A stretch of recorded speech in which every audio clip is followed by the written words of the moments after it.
just want to do a quick articulation of my position on this. I'm a master's of public policy, and I have been studying I believe, functional nullification of rule of law, protective rights, civil rights, constitutional rights in the United States through corruption as a prerequisite for fascism since 2021. So I believe the infrastructure of fascism was already installed over the last several years, and that has been so pervasive that this is the ultimate outcome. What you're seeing now, it's kind of like terminal cancer.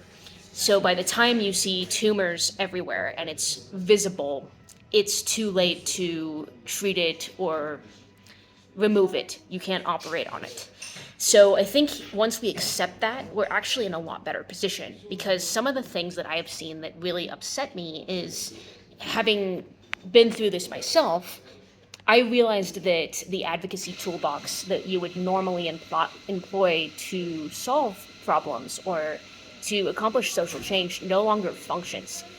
It's like having a toolbox full of tools that are used to operate on cars to fix cars that no longer work because you're working on some kind of alien spacecraft, something, completely different, right? And so, people always get really angry when I confront them about this, and I try to tell them, hey, that's not the answer. But if you understand the problem, the solution looks different.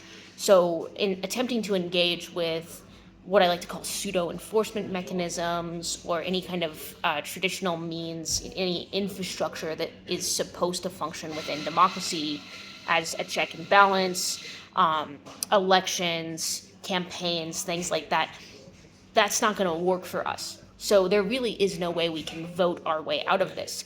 Now, why I'm really opposed to people continuing to try to do so and operate on that illusion is that I think it's a massive waste of time, energy, and resources.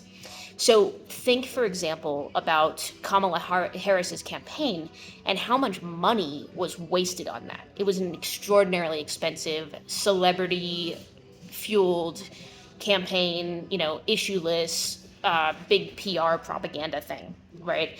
With a just pathetic, vicariously embarrassing strategy, particularly under Biden before he was replaced by essentially a policy clone with all of the liability and all of the negatives and no benefits whatsoever.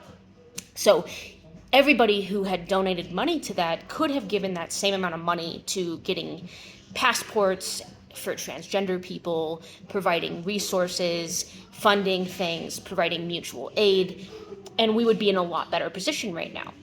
So while people should have been preparing and providing parallel institutions and coming up with harm reduction for what would have been the inevitable outcome of a Trump victory and the enactment of Project 2025, which was not opaque, it was blatantly released and laid out for us. So a lot of what we're experiencing now was predictable, right? A lot of people continued self-deluding and being in denial and spending money on the illusion of false hope of the Democratic Party. So I am very opposed to that.